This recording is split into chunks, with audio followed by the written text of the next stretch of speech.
Welcome back. Welcome back to the Deep Cover Lab, aka the DCP Lab.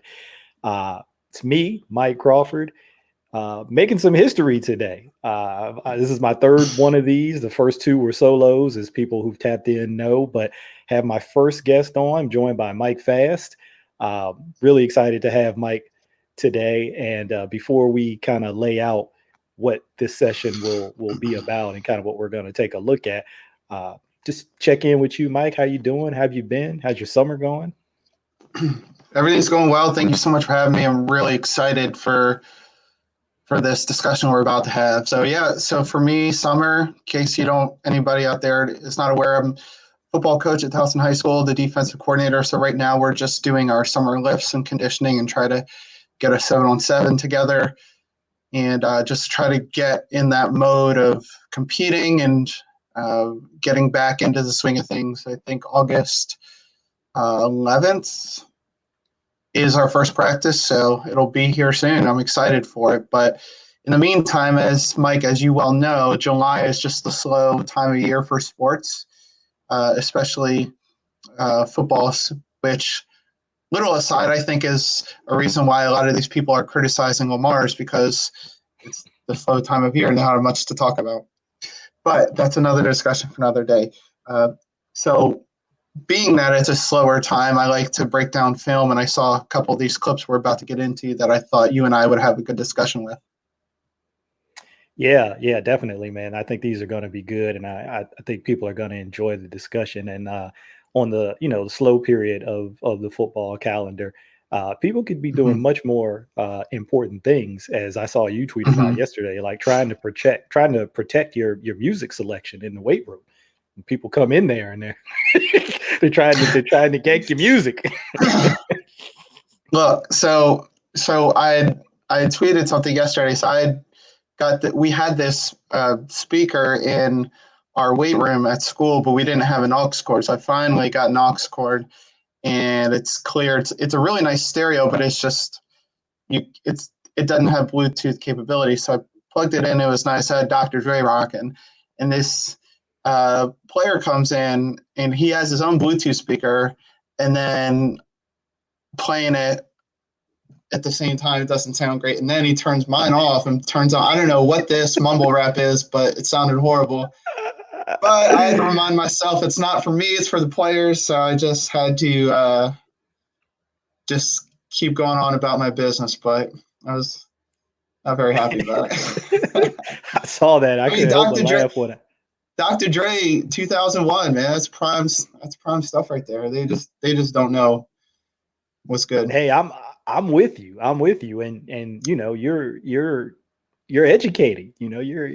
That's what people sometimes forget about coaches. Coaches are educators. Coaches are teachers, just like classroom That's teachers. True. Their classroom happens to be the football field or the basketball court or the soccer field or whatever.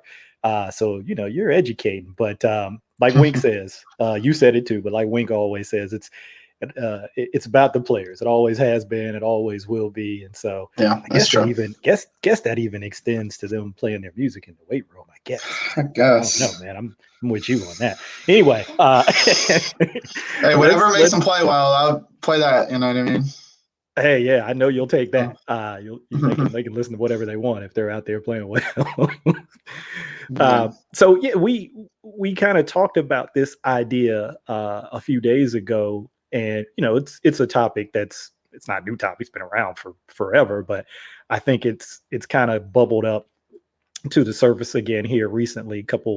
Maybe it's even been a couple months now. I was going to say a couple weeks. Maybe it's been a couple months back now, where Wink Martindale made some comments. I think he was talking to a group of PSL holders, season ticket holders, and the question came up about sacks and coverage and the sort of that age-old question of, what's more valuable? Is it coverage or rush? And, he made his comments about sacks and how he felt they were, one of the most overrated stats, maybe the most overrated stat on defense. Not that sacks don't matter. I always like to clarify this point a little bit, because some people take what he said and say, oh, he said sacks aren't important. Didn't say they weren't important.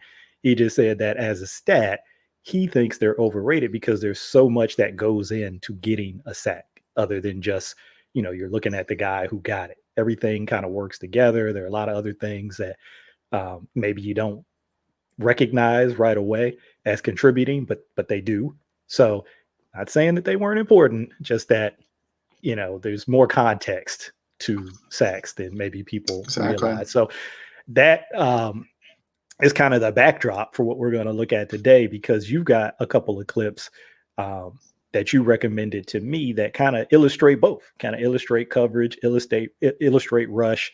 I was looking at them and kind of taking my own notes, and a few of these kind of show how they work together in some ways. So before we get into it, I'll just kind of let you speak to that and what caught your eye, just in general about these clips. Obviously, we'll get into the specifics once we roll the film.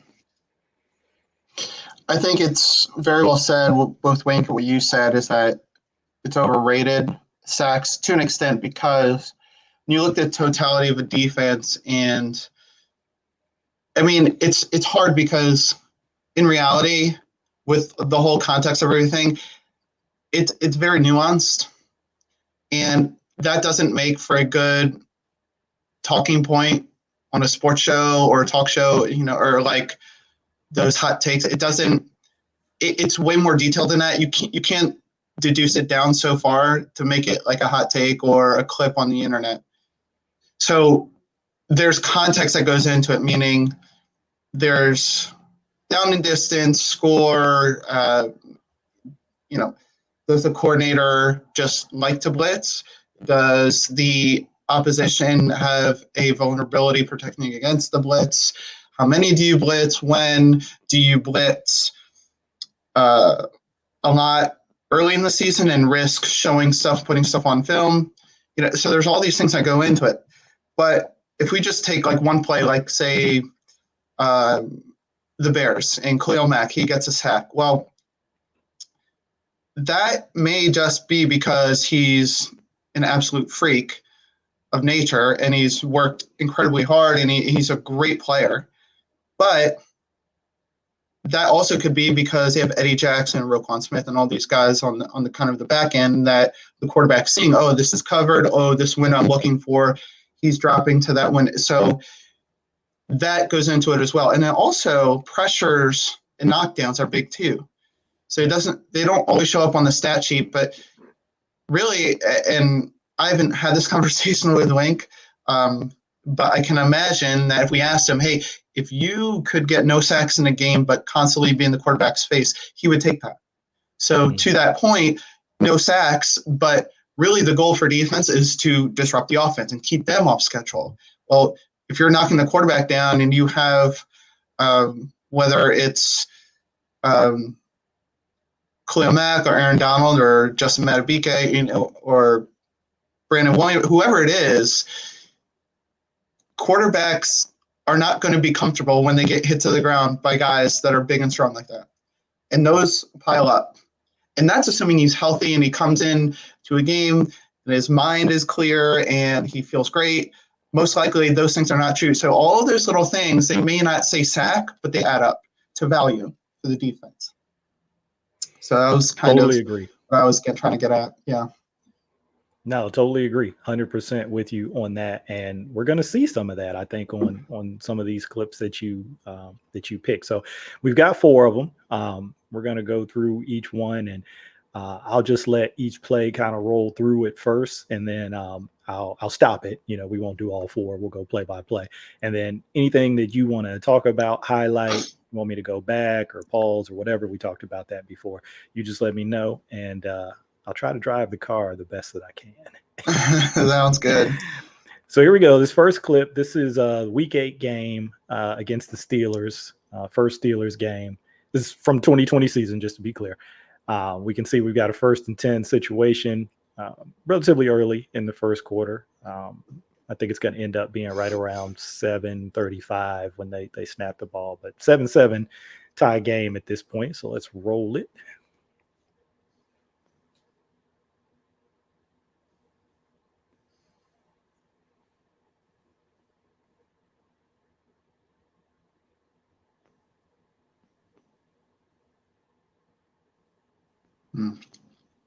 Juice Man coming up with the Forced fumble, a takeaway, I like to call it. I'm not as big a fan of the word turnover. I like takeaways. There you go.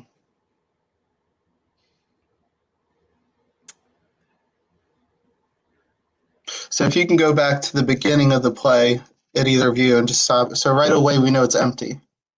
Yep. So that means that tells all the defenders, and you can see by their press coverage, it's 8 of the 11 are right on the line. If it's empty, that means Roethlisberger has no extra protection, which means he's going to get it out quick. And so usually down and distance will dictate it, but here it's 1st and 10, so that's probably probably the hardest down to guess what you're going to do, because that's always what you start at, 1st and 10. So these players, and we're going to look at Marcus Peters at the top of the screen, I believe. They should know a quick pass is coming. And so what they see, they're going to have to drive on it. Now, what complicates things is what I wrote down as a switch concept. It may not be the technical term, but basically what that means to me is how those 2 receivers at the top of the screen, they switch. So, for example, I believe it's Claypool at the top is going to come in, and the guy in the slot is going to go out. So it's a pretty standard, whether it's slant flat or slant out, whatever. It's pretty standard, because like I said, there's this chess match going on. So the offense knows defense is expecting something quick. They're all pressed up. So to create more space, it's not a pick play, because usually on a pick play, one guy's a decoy. Here, both are running routes. And so if you roll it, you'll see the patterns. And I think that's Chuck Clark in the slot. He covers this guy. Peters is a little behind, but still actually has pretty good coverage. I mean, Claypool is a big guy and, very good receiver, as we saw. But what's very impressive with Peters is, and you can kind of see here, paused it, if you look at Peters' inside foot, it looks to me like he's shading a bit inside, which is exactly what you want to be. You don't want to be square. There is back up at the logo, I think that's Sean Elliott. He's 15 yards off the ball. So for all intents and purposes, you don't have help. And you were asking me earlier, what's your technique? What's your leverage? And to me, if I'm a defensive back, and I tell my players, you want to play like it depends on you, meaning don't count on the help. If you need it and you force them back inside, that's ultimately the plan of the defense. If you can put that adversity on yourself and make a play by yourself, the defense will be much better. So he gets inside a little bit, but he doesn't give up on the play. And that's obviously, we see that with Marlon all the time. And Peters, you force the ball loose. And I was looking at this, and it's even more of a impressive play, because that was Claypool's only fumble all year. Oh, wow. And all his touches. And so that tells you the type of athlete he is. And Peters, okay, you get beat, you don't give up.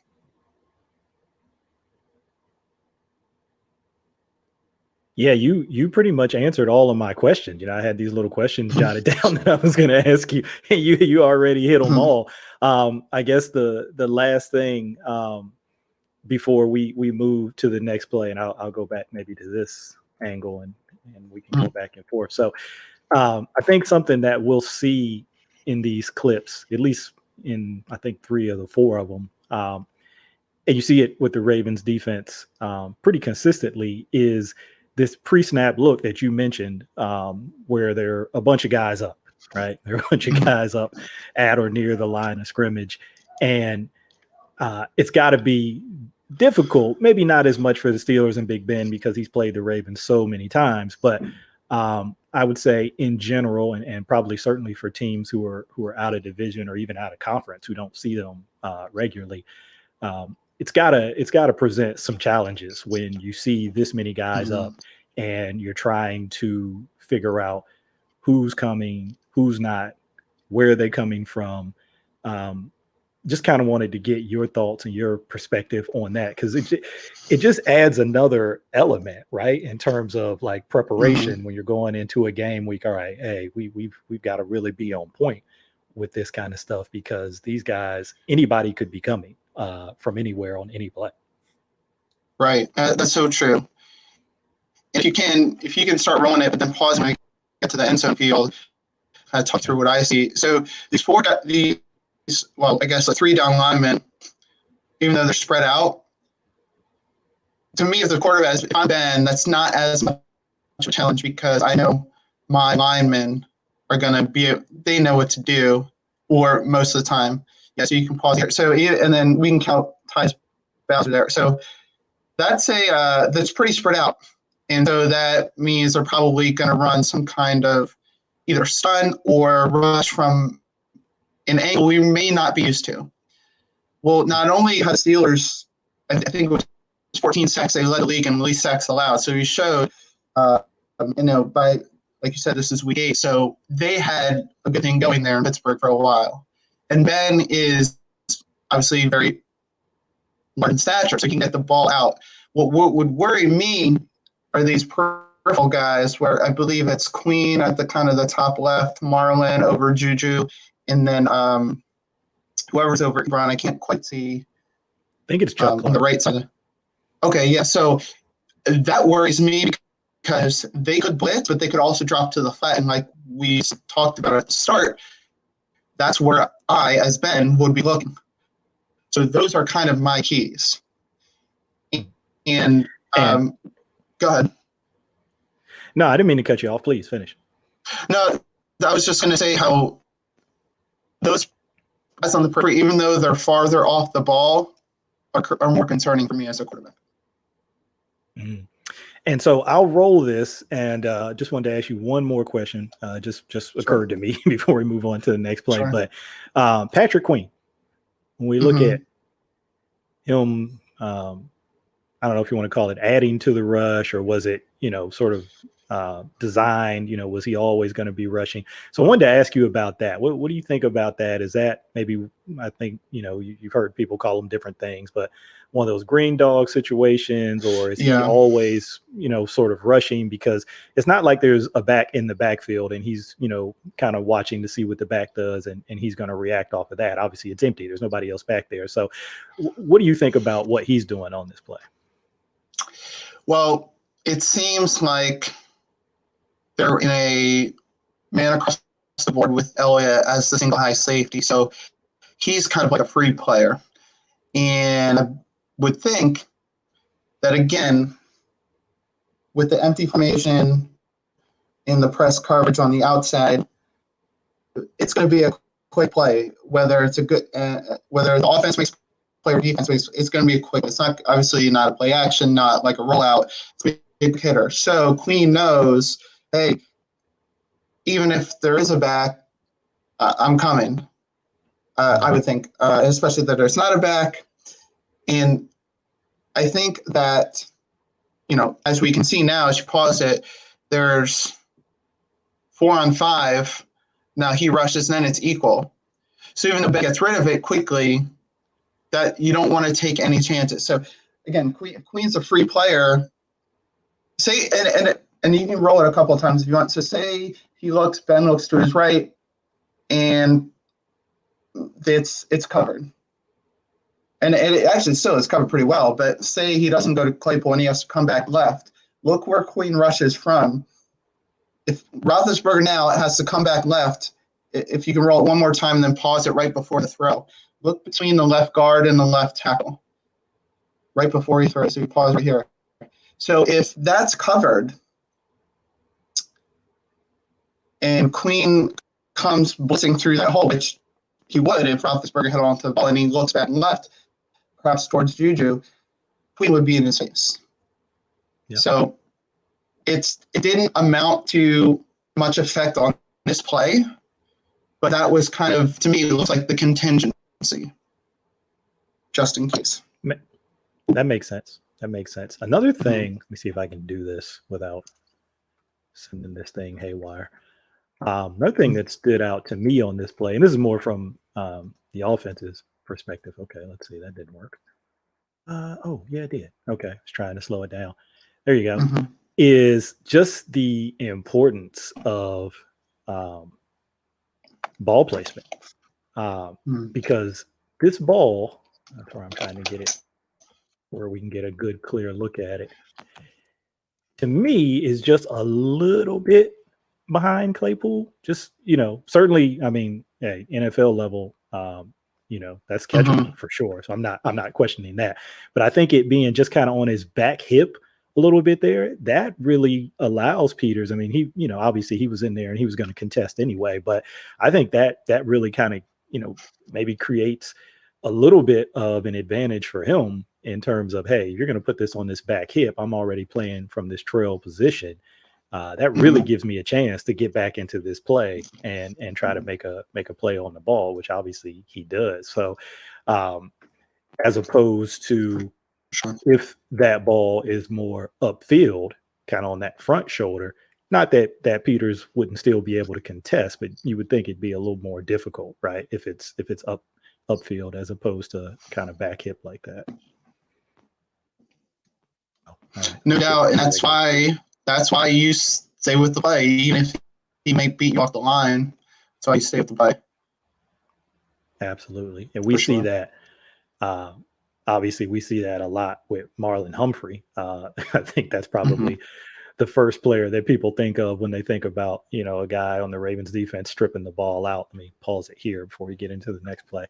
But that's something that I love about their DBs is that they contest those so much, and it's almost like the mentality is, hey, it's not a catch until it's a catch. So just because the receiver gets his hands on it and it looks like he's going to be able to pull it in, if I got a chance to still rip that ball out, punch that ball out, whatever I can to try to get that ball out of the receiver's hands, they don't concede. They don't concede. It's not just like, all right, well, that was a catch, and let me just go make a tackle. Uh, and we've seen sometimes where Yeah. that can go the other way, right? People probably remember 2019 game against the Steelers, Juju and Marlon's kind of trailing, and he catches up to him. He kind of chops at the ball and he misses, and Juju goes in for a touchdown. But then later in Mm. that same game, fourth quarter, makes that same play, pops the ball out, and it really changes the game. I mean, really a big factor in them winning that game. So I like it. I think about it like a Yeah. hockey analogy, like shots on goal, right? I like it. I like taking those shots on the ball and just saying, hey, some of those might not work out. But I guess there's a question in this for you. Here it is. It took me a while to kind of get myself there. As That's a as a okay. defensive guy, as a defensive coordinator, what's the balance for you with that? With guys taking those opportunities to try to get the ball out, where maybe if they miss it, they're going to put themselves in a less advantageous position to make the tackle. But if they, are able to strip the ball out, and that ball's loose, it's a chance for the defense to recover. Obviously, that's a big play. So, do you talk about that, or do you need to talk about that balance? Like, hey, obviously, we want to get the guys on the ground, right? Tackling is fundamental in Right. defense, but we also want to take some shots at the ball when we think we can get it. Right. Right. That's a really good question, and we talk about a lot with our guys. And but I say the first thing I'll say is contest the catch point. So whichever, if it's here, it's out, it's left, just attack the hands, contest the catch point. Now, if you're behind enough to where you can't and like you have to dive and really like have a make or break move to make that contest, well, then I would just say you probably like make sure you can secure the player first, secure the ball. Players at that point, you just caught it. It's the same thing. Secure that first. But if you're in tight coverage like Peters was, whether it's a swipe or a punch, or you have them with one arm and you're kind of like trying to dislodge the ball, absolutely, you have to go for it because even in high school, the players, for the most part, accuracy, like it'll get to receiver, but not with the regularity that it will in college and pros. And so I say, hey, look, we're not facing, you know, it's different in college, but I say we're not facing, Russell Wilson or Aaron Rodgers. We're, and these guys we play are good players, but I'm trying to mentally get through to my guys that look, they make mistakes too, and it's not going to show up unless you can test it. You have to, and it all comes back to competing, and it can go to any position. You just have to be on fire to compete. Otherwise, there's so many plays in football that can go either way, and most likely the guy that even if he's not there first, that is more persistent, it'll work out for him. So if it depends sometimes on the angle. Like if it's like a crossing route, and you have to, if you're a linebacker, you have to go from north and south to lateral, and you're kind of contorting your body a little bit, and it's kind of a tricky play. That's one thing. But if it's kind of in line, or you're already running with him, and you're kind of what's called in phase, and you're with the receiver, he happens to catch it, but you're right there, and you've been there for 10, 15 yards, I mean, absolutely, that's your best chance. Cool.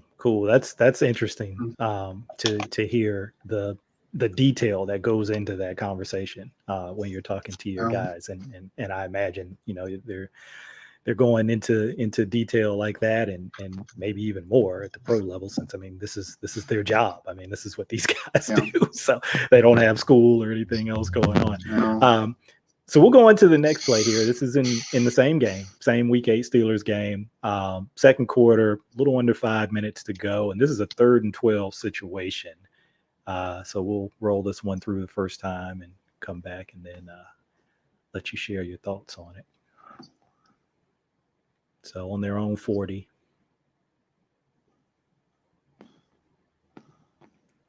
Bunch of dudes up there.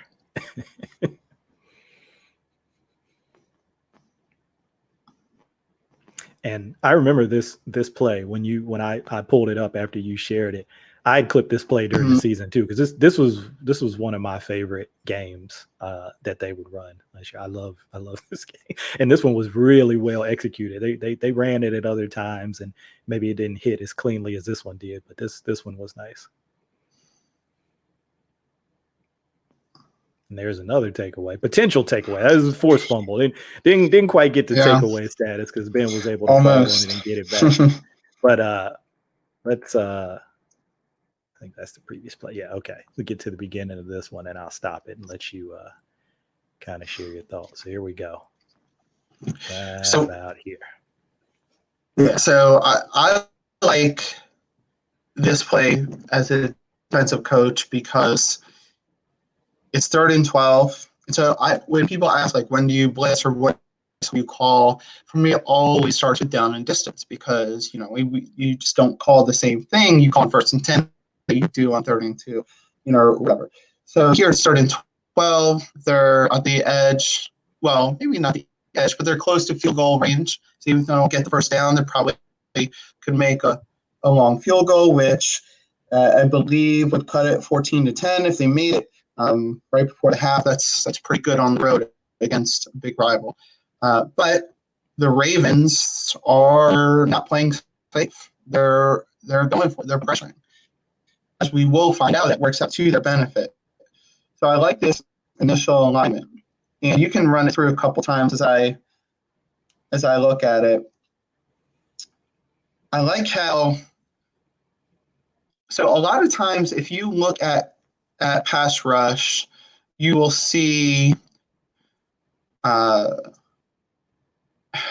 is probably not the right term, but for the sake of discussion, I'll say a congruent rush, meaning like on one side, end rushes the same way as the end on the other side, or whatever.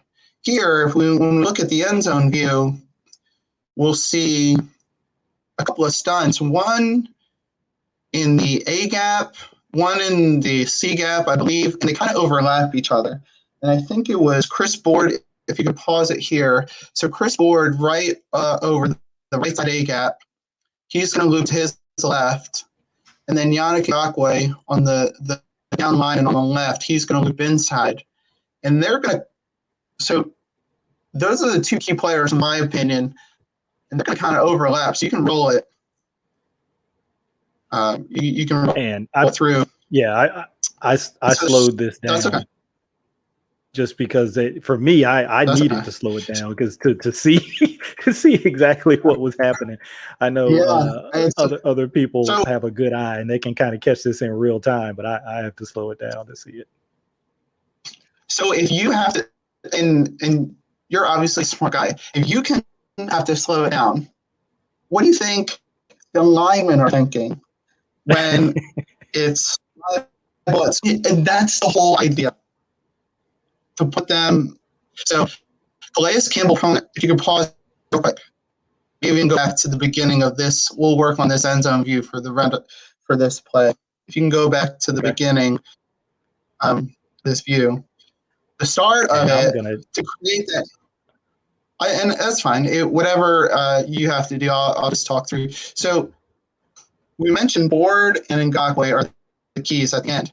So, but also look at McPhee and Campbell. They're going to take kind of wider releases to open up that gap, because they know they have Board coming in and Ngakwe coming after him,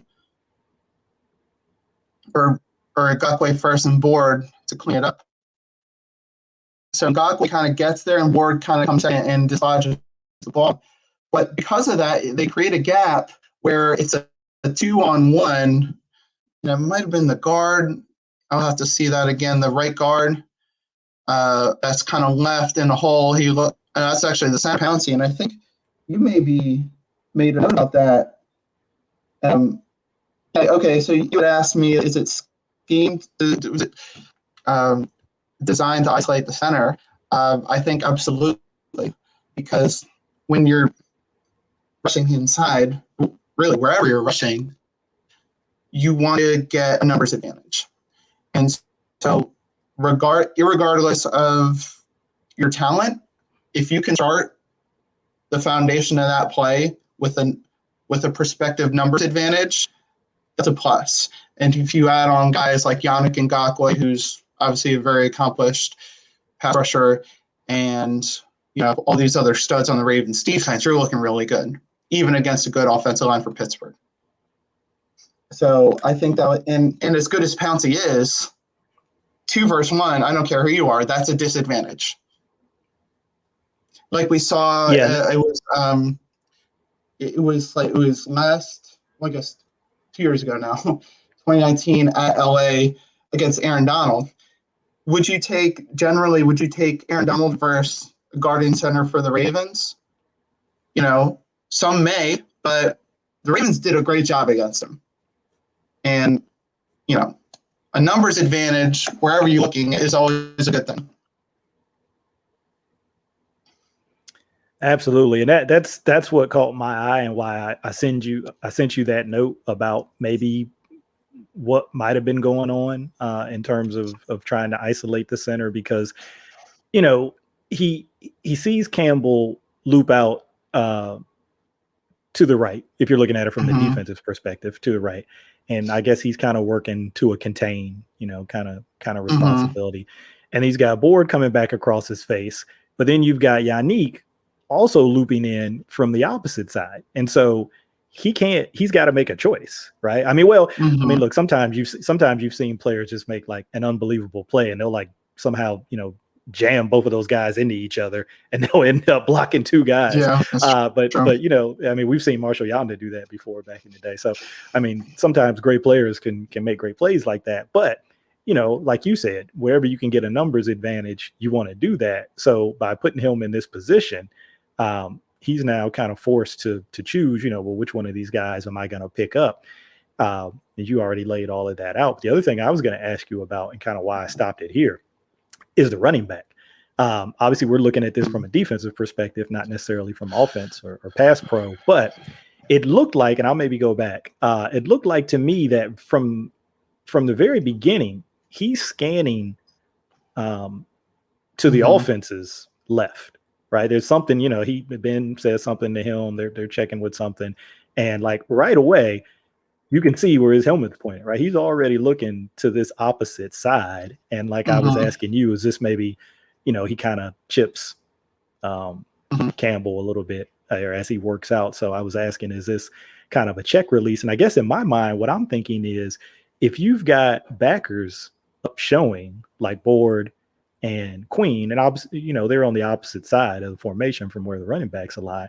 But I guess in my mind, I'm wondering, okay, well, wouldn't that guy check inside? Wouldn't he work inside out in terms of his vision before just, immediately working outside?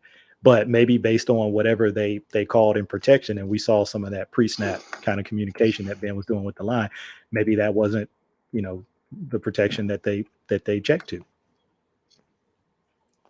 So I guess it's more speculation on my part than a question in there. I don't really know what he was doing there. I just wanted to get your thoughts. I think, it's, and well, I think it's part is just the confusion the Ravens created. It made it look like you're kind of just scrambling as an offensive player. It looks to me like when after he chips, he kind of really go out for a route, but just kind of releases, like you said. And I think he knows at that point when play, if you could just go back real quick to the beginning of the play and then play it through. So he tries to he's trying to step up and support and pass protection, but then he realizes, okay, we're overwhelmed. Let me leak out just in case he needs to check it down. Similar to like the timing of a screen. I know it's not a screen.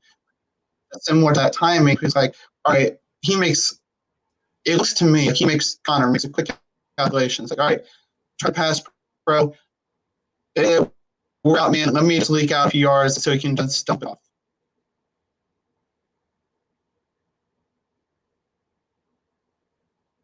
Yeah, I see that now. That makes a lot of sense. But then, and then, unfortunately for the Ravens, Ben was he was preoccupied with the guys in his face, so he couldn't look over at Connor.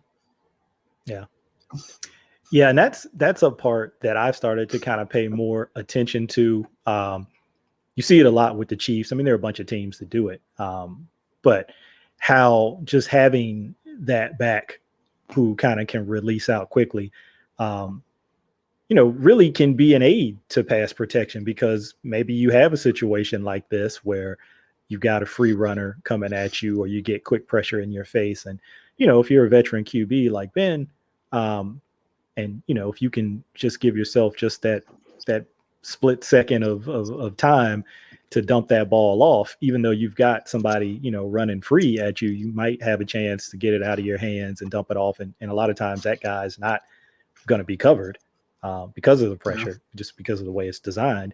And so, you kind of help your pass protection out a little bit with that by being able to get the ball. And we know, I think PFF had him with the quickest time to release last season. I mean, we know he was not holding the ball long at all. He was getting the ball out of his hands very quickly. Well, there's another reason why. Now, I was just going to say another thing that kind of factors into the sack conversation is, like, sometimes you can have the best designed pressure concept in the world, but if a guy is getting the ball out of his hands in under 2 seconds, you're not going to get there. So it's another factor in that conversation.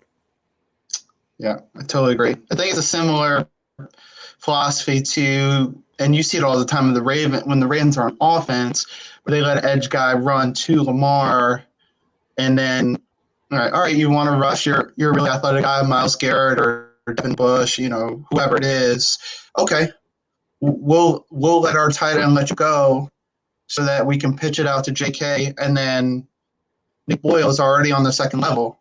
So it's kind of that idea where if you can't stop the rush, design a play to kind of trap, not the trap play as in a run play that, football coaches have, but just kind of figuratively trap them to where they let you in. And then, it didn't work out for the Steelers on this play, but we've seen before.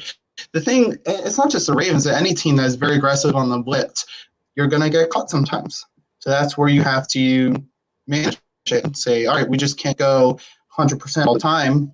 I think that the high splitzing teams, I could be way off, but I feel like the high splitzing teams blitz like just over 50% of their snaps, which if that's a lot, it's only half the time.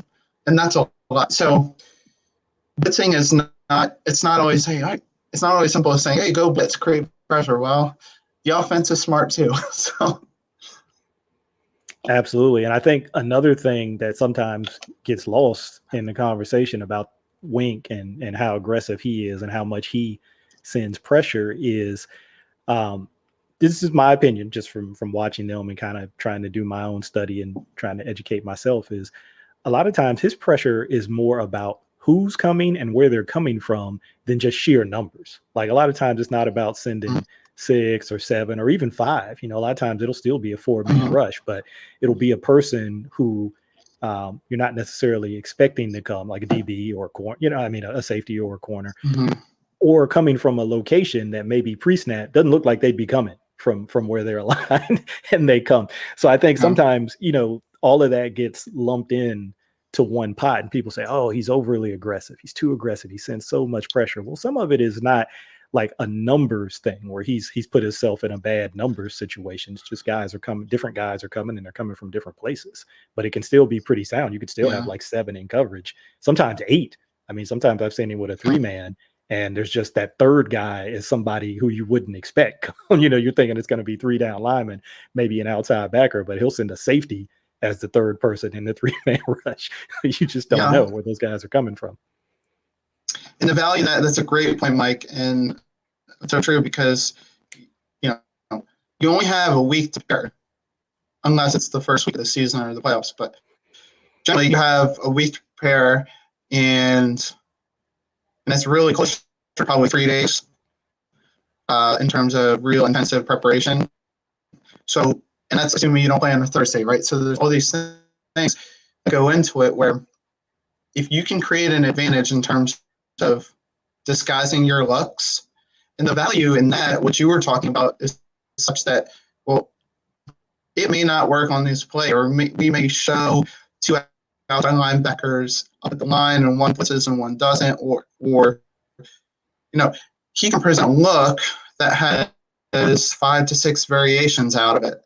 Well, the human mind can only conceive so much in terms of tendency preparation. So if I'm the offense, I say, okay, if Malik Harrison comes up in this gap, he's blitzing, or Patrick Queen comes up, he's probably dropping into coverage, or whatever it is.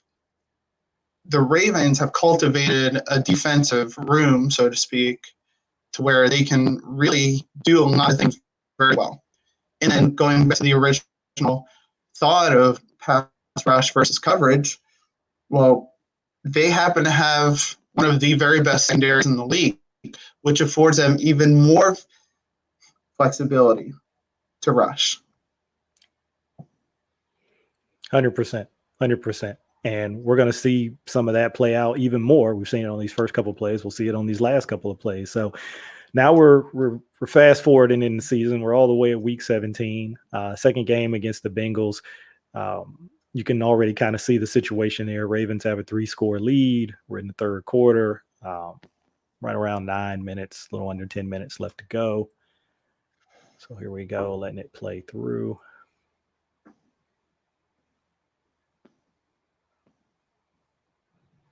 Looks like Anthony Averett getting some run down there at the bottom of the screen.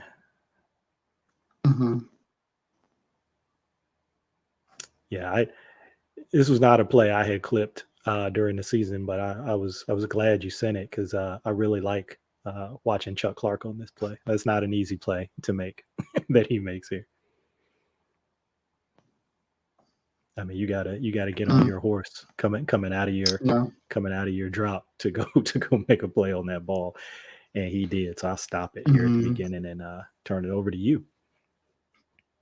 So, and you had mentioned this. So the first thing I notice is the cornerback depth on the outside. So Peters is at the top and Anthony Averett's at the bottom. Averett's playing basically.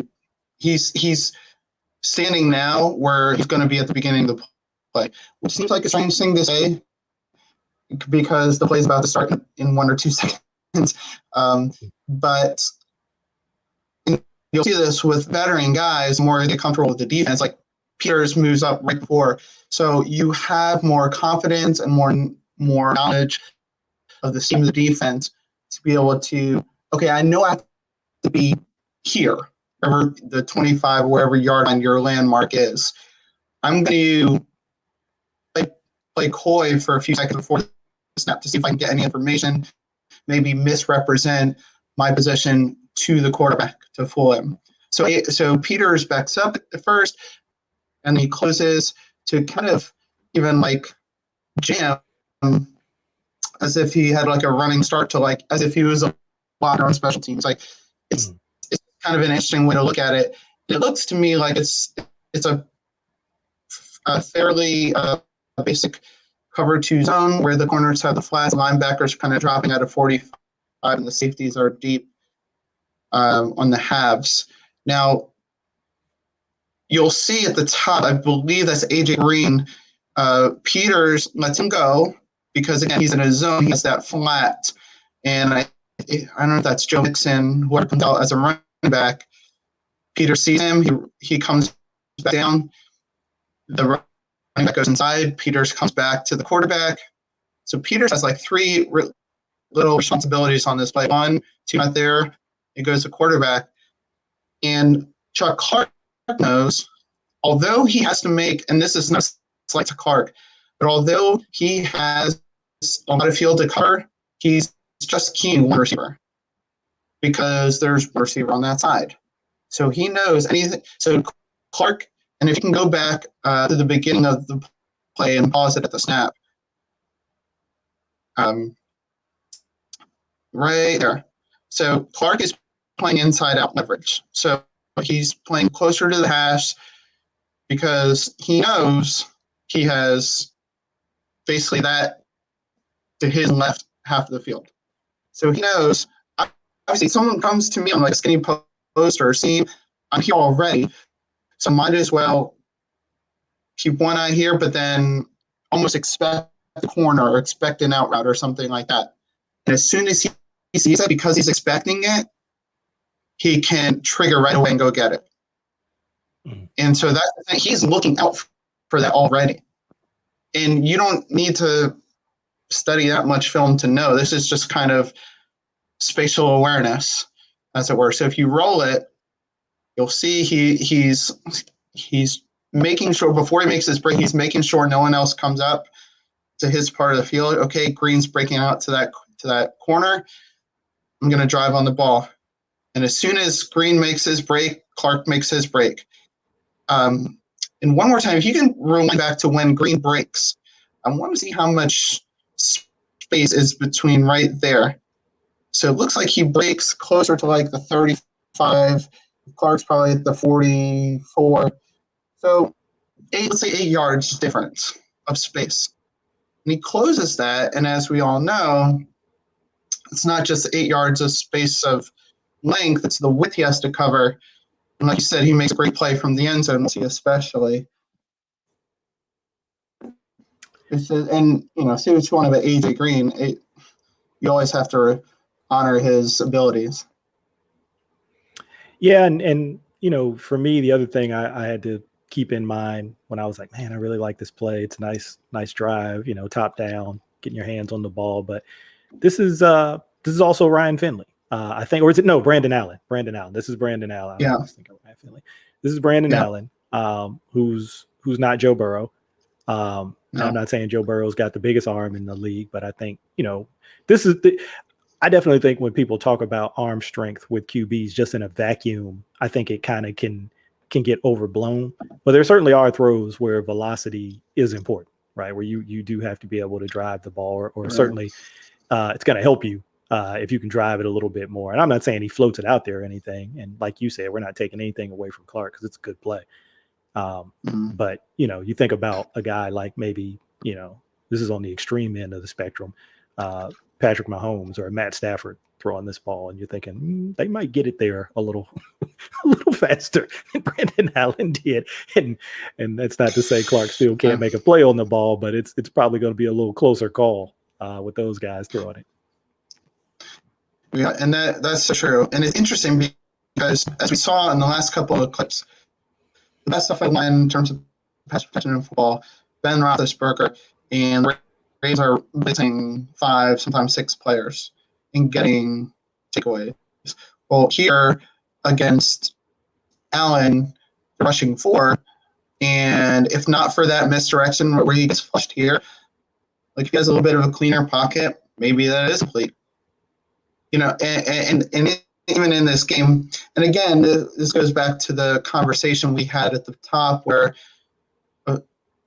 the validity of sacks. Well, the Ravens got no sacks against a team. I think the Bengals had 48, which was close to worst in the league. They got no sacks against the Bengals, but I think they beat them 38-3. So it's all relative.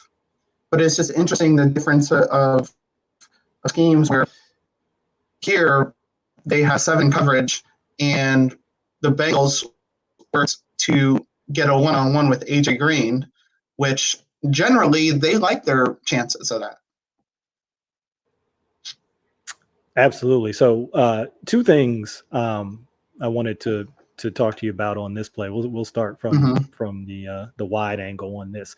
So when you talked about the coverage being cover 2 zone, and you went into some good detail there about Marcus Peters and kind of how he plays this, and the point about him being a more veteran, experienced player as juxtaposed to Anthony Avery, right? Younger guy, not as much experience. So the question for you here is, are there different ways as a cover 2 corner, as the outside corner in cover 2 zone, that you play that responsibility? So like you said, they're covering the flat. You'll see Peters come down, like you mentioned, kind of be more aggressive. You'll see Averett sort of get a little more depth. And I assume that's because of the release of that wide receiver. I think it's the number 2. I think it's the guy coming out of the slot there. Let me make sure. Was it the guy who motioned in? Okay, yeah, it's number 2 coming out of the slot. So to me, that's always been something that is real nuanced, and I'll be quite frank, I don't really have the answer to, but you see a certain coverage and you're pretty comfortable in saying, yeah, I think it's that coverage. But then you see some of this corner technique and you're like, well, one guy's playing it this way and another guy's playing it that way. Is that just being at the NFL level and saying, hey, this is the detail that those guys get into? They can play these different techniques even within the same coverage. Yeah, definitely. And they, obviously there's so much that we're not privy to that they install. And again, this is week 17. So this is where, and the Ravens are getting ready for the playoffs. So this is where they have, if it's in their playbook, they ran through it. So they know everything they're doing. They're very comfortable in it. And they've been comfortable. I would say generally by mid-season, by your bye week, you have a pretty good grasp, especially once you get to like after Thanksgiving, it's not mental anymore. It's just like preserving your body at that point. So that lends itself to not freelancing because, you're not a read, but the ability to say, hey, I have a hunch this guy's doing this. I'm going to still secure my zone, still secure my responsibility. I'm just going to give him a little bit of a different look. I also think it has something to do with Peters has that freedom because there's one receiver on his side, whereas there's 2 on Averett and Humphrey's side. So Averett has to be a little more, I'm not cautious, but just measured in what he's doing. Yeah, that makes sense. Yeah. Well, we'll get ready to go to the next and final play we have here. But as we look at this one from the end zone angle, let's give a little shout out to my man Tyus Bowser. Nice rush here, forcing Allen to step up. Good little speed rush around the edge there. So obviously he's going to be stepping into a bigger role this year with Judon and Yannick not being here. So. You like to see that. You like to see that kind of thing from him on these plays. But anyway, let me get it to this next and final play. We'll pause. Okay. Well, this is just the next play. This is, I believe, this is the very next play. So not a whole lot to set up here. I remember. Yeah. So now we're 3rd and 12 instead of 2nd and 12. But everything else is the same in terms of situation. So we'll let this run through. Again, you see that consistent theme when offenses are in longer down and distance situations.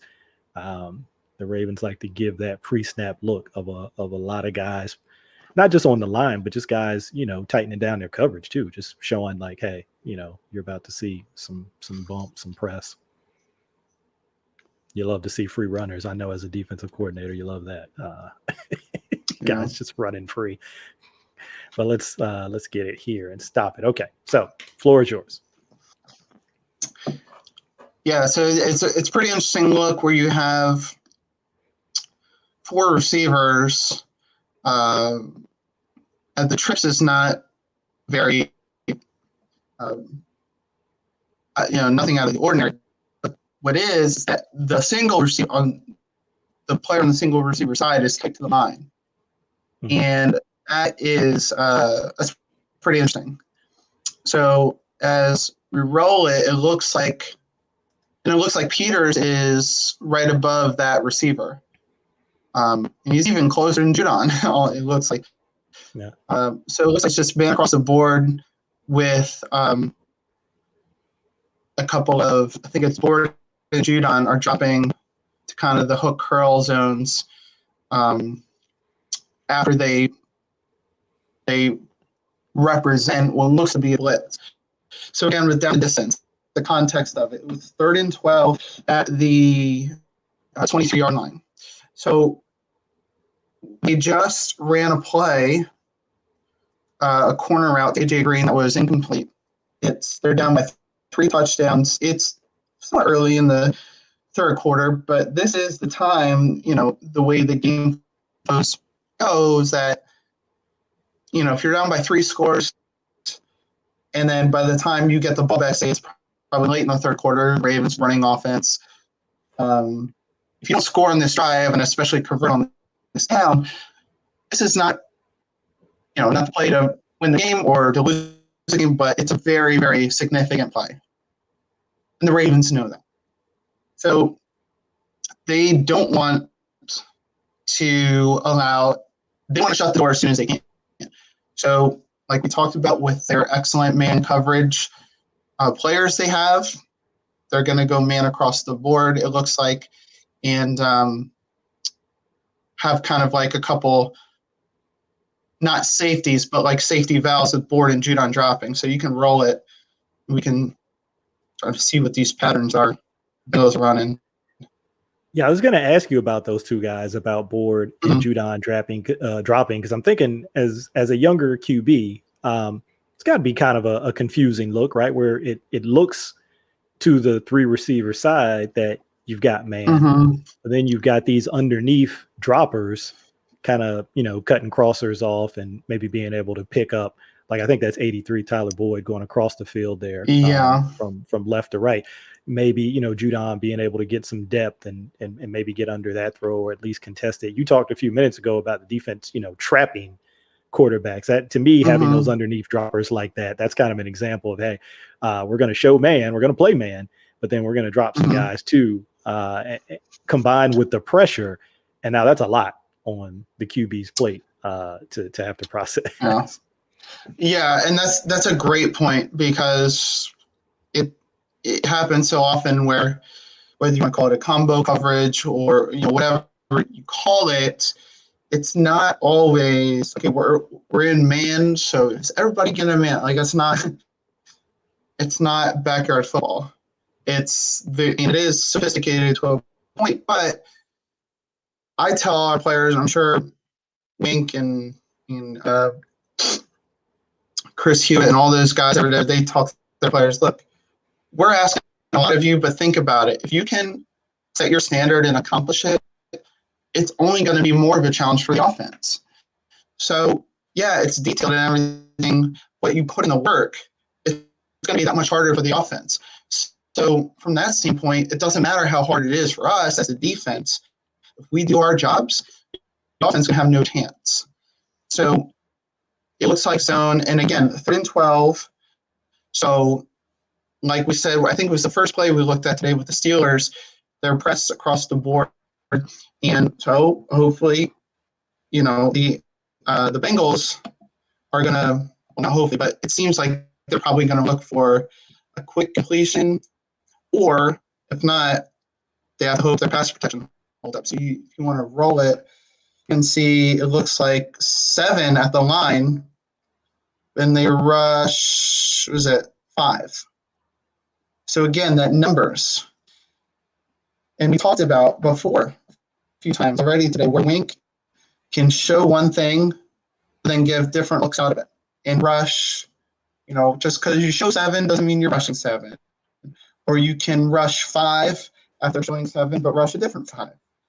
And look, Ben Roethlisberger, I'll say it again, Ben Roethlisberger and the best line in football had problems with it.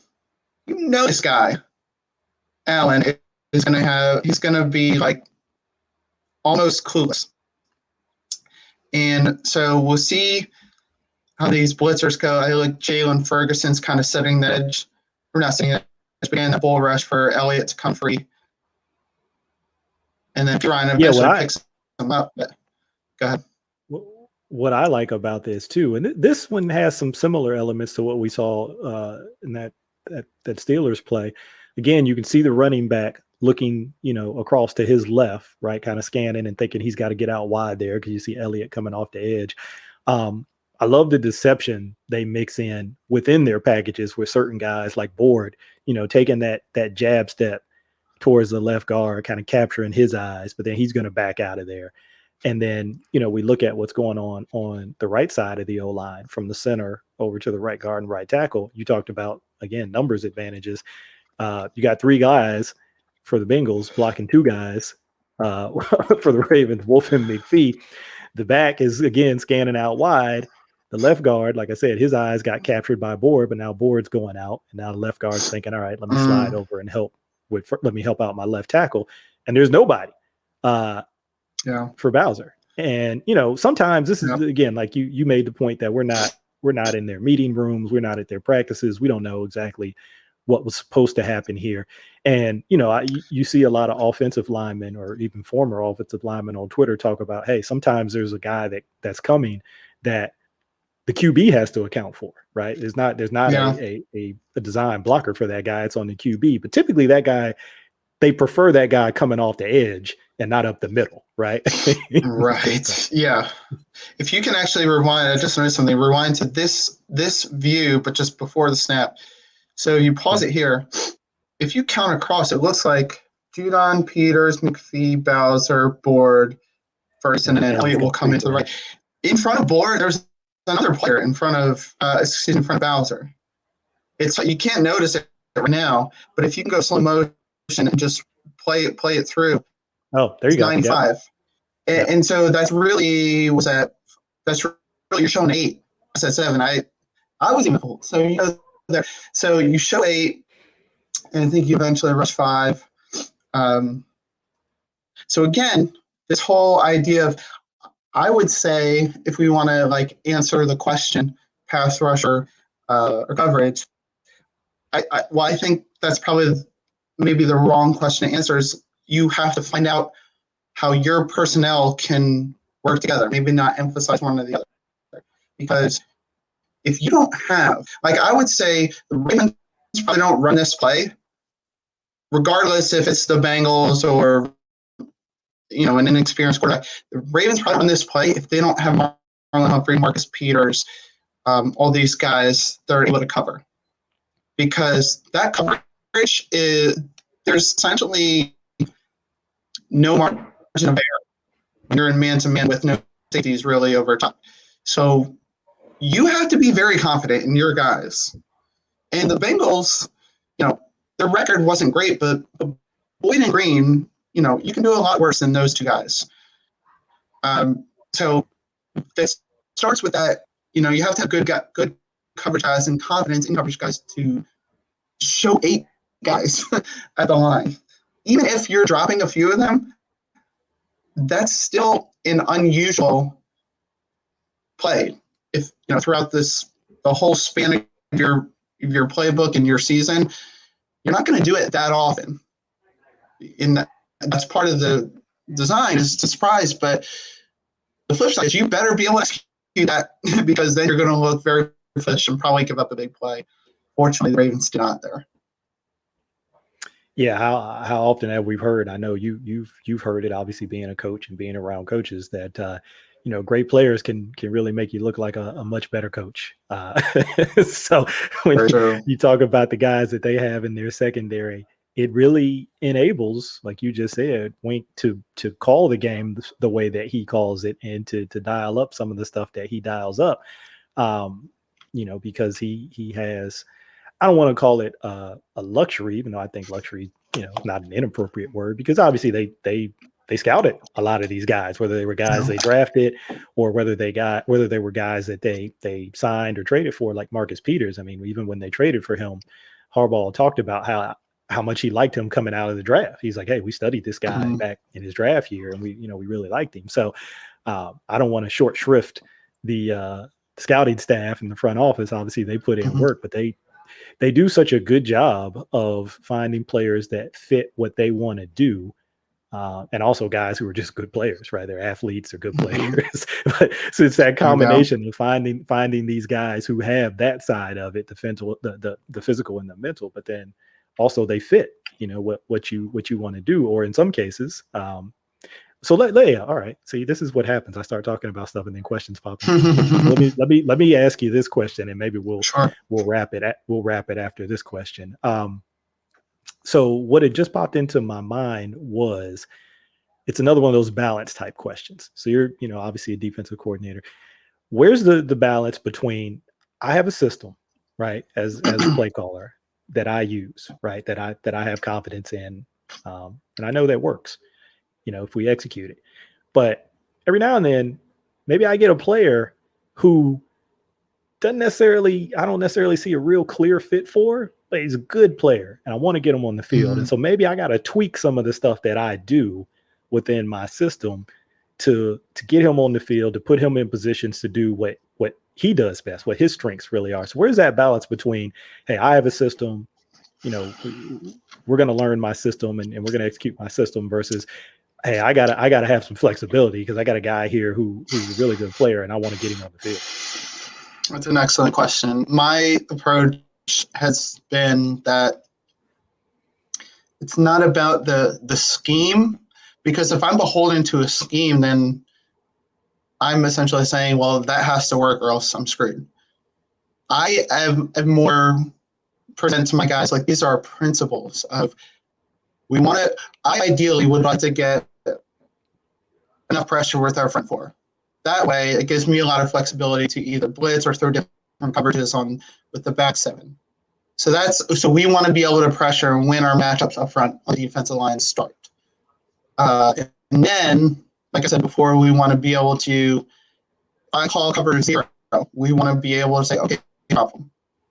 We mentally, physically be able to answer whatever receiver, whatever kind of receiver. If we've been having a bad day, we need to man up and get this one done on this play. Just worry about this play. So that's my philosophy.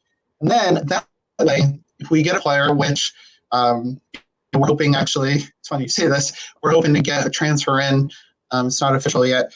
We're hoping to get a transfer in that is he's going to be a big time player in college in 2 years. I can confidently say that. He can play anywhere. So it's not a matter of where he wants to, it's how do the other guys, 10 guys, to make the best defense. So if you say to a guy, all right, well, you have to play this way because I'm the coach and listen to me, well, that's not ever going to work. Yeah. Not to mention, whether you're playing high school or you're coaching high school kids or professionals, no one wants to hear that. They there's going to be some players that no matter what you say, you be the nicest guy, you can have any style, you a yeller or whatever, they're just going to do their own thing. So hopefully you get the right people in the room, so to speak. But generally, if you say, hey, I'm going to put you in a good position, you may not like it first, but I'm going to show you, like roll with me on this, I'll show you.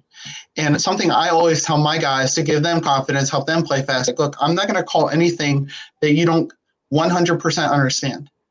Because I know as a player, albeit a limited high school career, that when I got a play call and I knew, I was like, oh yeah, like I know exactly what to do.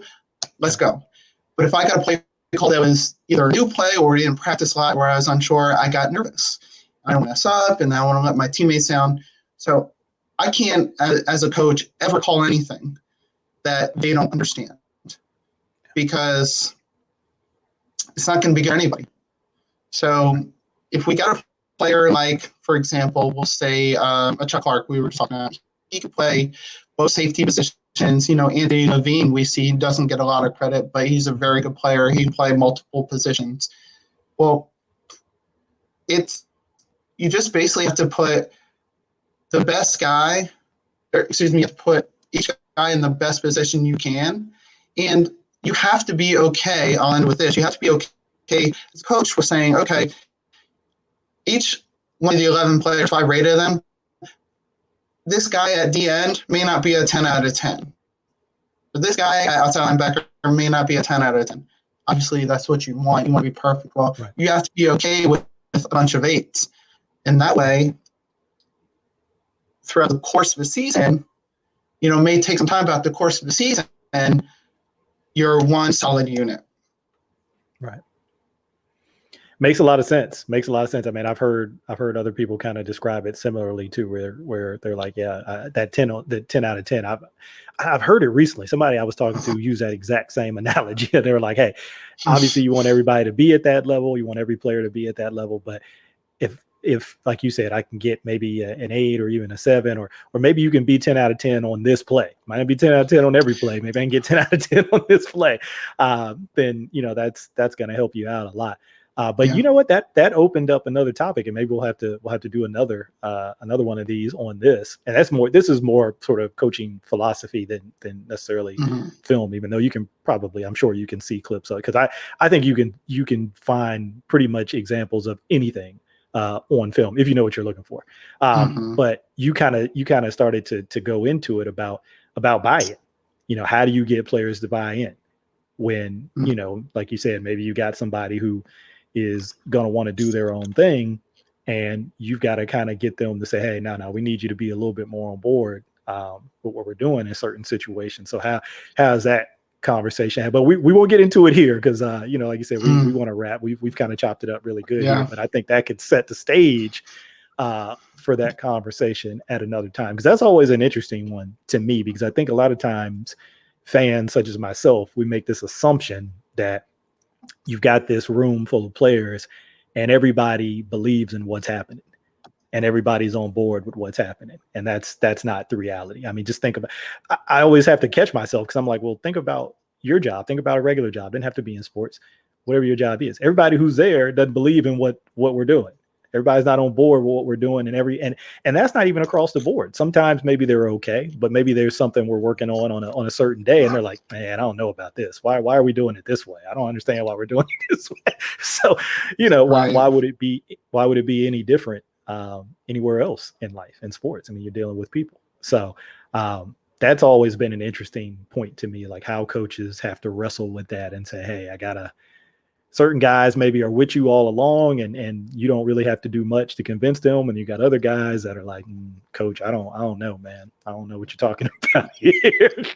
And kind of that struggle, but we'll set that up, like I said, and maybe do that another day. But I want to thank you. I'm already taking notes. So it's like a true coach, coach. Got the pen in the pad. Gotcha. Well, thanks, Mike. I want to say thank you for taking some time out and picking these plays, recommending these plays, and jumping on and kind of sharing your thoughts, sharing your wisdom for people out there listening. I think you can definitely take a lot away from the things that Mike shared today. I know I try to always listen, and we've done this a couple times even before without ever recording it.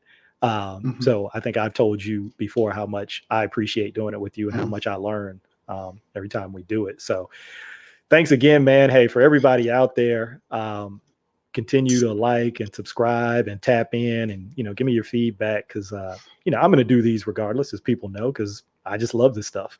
But obviously we hope that people are enjoying it. If there's something they want to see or, that we're not doing, then definitely let me know about that. And hey, maybe we can do some more of these. Maybe we can just get more people who've got a couple of plays that they want to look at or want to talk about, just, kind of give me the game and the season, the quarter, the time references, so I can pull them and we can jump on and we can take a look at them. Because as Mike knows, that's what I like doing. So thanks again, man. Well, really appreciate having you.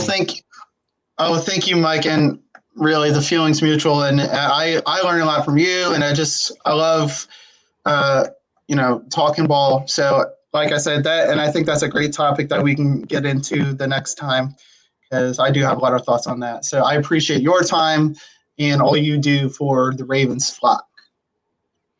Yeah, so get excited, everybody. Get excited. Training camp just a couple of weeks away, and we know once training camp starts, it's training camp. Then you roll right into the preseason. Yes, we actually have a preseason this year, and then you're into the season. So this snowball starts rolling downhill when training camp starts, and there's no stop until the Super Bowl. So get ready to get on the ride, and we're all looking forward to an exciting season. Obviously, there's a lot of excitement around the team. So we're all looking forward to it. But again, till next time, appreciate everybody for tapping in, and be good out there, be good to each other, and catch you next time.